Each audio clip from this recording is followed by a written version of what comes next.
আজকে আমি বাসার পাশে পার্কে ঘুরতে বের হয়েছি। অ্যান্ড পার্কের রাস্তা এরকম পাহাড়ি, আমার সাউন্ড শুনেই বুঝতে পারতেছেন কতটা কষ্টের।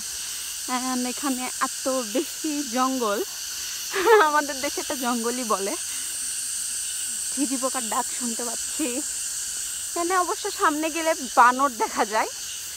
আজকে মনে হয় না দেখতে পারবো, কারণ আজকে আমি একটু বেশি লেটে বের হয়েছি। বানর আজকে দেখতে পারিনি, বাট এই কিউট লিটল বিড়ালটা দেখতে পেরেছি। বিড়ালটা এত কিউট লাগছে আমার। সাধারণত বাংলাদেশে এত পরিষ্কার বিড়াল রাস্তায় দেখা যায় না। এটা আমি আজকে দিয়ে 3-4 দিন দেখেছি বিড়ালটা এখানেই থাকে। আর ফুল পার্কের ভিডিও চাইলে আমি দিতে পারি, চাইলে কমেন্ট করতে পারেন। অ্যান্ড এই রাস্তাটা একদম বান্দরবানের নীলগিরি নীলাচলের মতো খাড়া, সাধারণত বন্ধ থাকে। অ্যান্ড পার্কের নাম চুয়ানশান পার্ক।